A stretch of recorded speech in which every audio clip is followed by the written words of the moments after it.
अगर अगला ने चोरी किया है तो आप भी चोरी करेंगे। आप सरकार में क्यों आए हैं? अगले की गलतियों को दूर करने के लिए पाए। अगला गलती किया था इसलिए जनता ने उनको सत्ता से बाहर किया, दो बार बाहर किया। तो अगर आप उनकी गलतियों को दोहराएंगे तो फिर तो आप मोदी जी हो गए, नेहरू को याद कर रहे हैं। ठीक उसी प्रकार का काम आप कर रहे हैं। उन्होंने गलत किया इसलिए उनको जनता ने हटाया। आप बढ़िया करिए, आपकी सरकार है। और अगर वो नियुक्तियां पहले की भी हैं तो वर्तमान सरकार थोड़ी है कि उसमें कार्रवाई नहीं करेगी। आप क्या कर रहे हैं? आप करिए और जो भी दोषी है उन पर कार्रवाई करिए। और वर्तमान में जो फिलहाल मामला चल रहा है, छात्रों की भूख हड़ताल की संख्या बढ़ रही है, उनकी हालत बिगड़ रही है, अभी तक वो बात नहीं कर पा रहे, समस्या का समाधान नहीं कर पा रहे। जो भी ट्रेंड चल रहा है, बाहरी लोग जो है यहाँ ज्यादा इन्वॉल्व हो रहे हैं। लोकल को तो फायदा भी नहीं हो रहा अगर पेपर लीक भी हो रहा है ये सरकार का। तो ये पूरा बाहरी सिंडिकेट काम कर रहा है इसमें। इसका मूल कारण है कि जो भी एजेंसियां टेंडर ले रही है वो बाहर से है। जैसे अभी TDPL हरियाणा और राजस्थान के ऑनर हैं, इसीलिए इस बार देखिए हरियाणा के मैंने आश्चर्यजनक अभ्यर्थी सेलेक्ट हुए हैं। तो इसके कारण है कि इनको मालूम है कि हम जहां से आ रहे हैं वहां कभी इसका जग जाहिर नहीं होगा। झारखंड में अगर किसी को शामिल किया जाएगा, उनके साथ अगर पैसे का लेन देन किया जाएगा तो शायद मामला सामने आ जाएगा। तो ये बहुत ही चालाकी के साथ, सातिरता के साथ ये काम कर रहे हैं। अच्छा देवेंद्र जी, भूख हड़ताल कैसे तोड़ेंगे? क्या मांग है? 3 मांग, ठोस मांग बताइए जिस पर वो भूख हड़ताल तोड़ेंगे। पहला तो है कि जो वर्तमान की जो परीक्षा है JPSC 14वीं की, जो PT की प्रारंभिक परीक्षा, उसे रद्द किया जाए, पहली मांग। दूसरी मांग है कि TDPL कंपनी ने विगत 2 वर्षों में, 2.5 वर्षों में, 1.5 वर्षों में, 1 वर्षों में जितनी भी परीक्षाओं का संचालन किया उसकी उच्च स्तरीय जांच करे।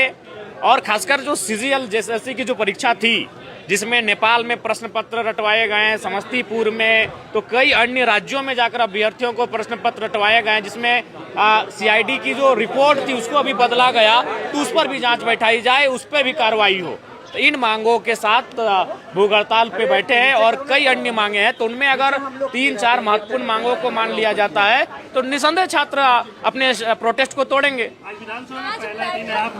नहीं, आज नहीं उठ पाएगा सिराज जी, चूंकि आज केवल और केवल शोक प्रस्ताव है। हाँ, आगे कल जोरदार तरीके से उठाया जाएगा। उसके बाद सेशन जब तक चलेगा, JPSC JSSC और परीक्षाओं से संबंधित मामला, पेपर लीक का मामला सर्वोपरि रहेगा। उन्हीं मामलों के साथ इस बार विधानसभा में हम लोग जोरदार तरीके सरकार को घेरेंगे। के साथ प्रतिनिधि मंडल की आज वार्ता होनी चाहिए। मैं एक बार पुनः मुख्यमंत्री जी को अवगत कराऊंगा, क्योंकि आज फिर हम सबों की सभी पार्टी के विधायक दल के जो नेता हैं उनकी और मुख्यमंत्री जी की बैठक होगी। तो आज पुनः उस बात से अवगत कराया जाएगा कि आप उनके साथ संवाद करें और 5 प्रतिनिधि मंडल, जिसमें 1 मंत्री हो और बाकी 4 विधायक हो सकते हैं। मंत्री है, एक सचिव है, उनके साथ बैठक होनी है। छात्र मान चुके हैं, समय और जगह तय होगी। छात्रों का कहना है कि पत्रकार भी वहां पर रहे तब जाकर बातचीत होगी। क्या लग रहा है? नहीं, बिल्कुल, ये तो बढ़िया डायलॉग की व्यवस्था होगी, बढ़िया डिबेट होगा। अगर लोकतंत्र का चौथा स्तंभ अगर उस डिबेट में शामिल रहेगा तो ये बढ़िया हो जाएगा, इसमें पारदर्शिता होगी। तो मेरे हिसाब मैं समर्थन करता हूं छात्रों की इस मांग का कि अगर चाहते हैं कि उनका जो डिस्कशन हो मंत्रियों के साथ और तो उसमें पत्रकार बंधु रहें तो बिल्कुल रहें। वही सवाल मेरा है कि क्या लग रहा है कि पॉसिबल है, मांगे मानेंगी? बिल्कुल पॉसिबल नहीं है। अगर नहीं मानते हैं तो ये दिल्ली के तर्ज पर ये कारवां आगे बढ़ेगा और बृहद रूप लेने का काम करेगा। तो कई है जयराम जी, वहाँ पे CJP कुछ मांगों पर अभी चर्चा करें, फिर आगे लोग बोल रहे हैं हमें अभिजीत दीप्ति नहीं चाहिए, इसके लिए नहीं, क्यों नहीं चाहिए? आए नैतिक समर्थन दें, क्यों नहीं चाहिए? ये अगर कोई ऐसा बयान दे रहे हैं तो उनका संबंध वही लोगों से होगा जो लोग कहते थे दिल्ली पुलिस तुम लट बजाओ हम तुम्हारे साथ है, उस मानसिकता के लोग होंगे।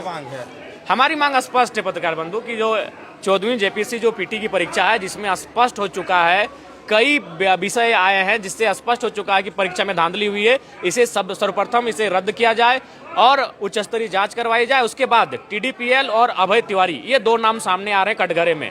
तो TDPL ने जितनी भी परीक्षाओं को कंडक्ट कराया है और अभय तिवारी जिन परीक्षाओं में पास हुए हैं, वो 5 या 6 परीक्षाओं में पास हुए हैं। वो खुद पास हुए हैं, उनकी भाभी पास हुई है, उनके रिलेटिव्स पास हुए हैं और एक परीक्षा में तो खुद को 2nd रैंक तक ले आए। तो उन तमाम परीक्षाओं की जांच की जाए, उन्हें रद्द किया जाए।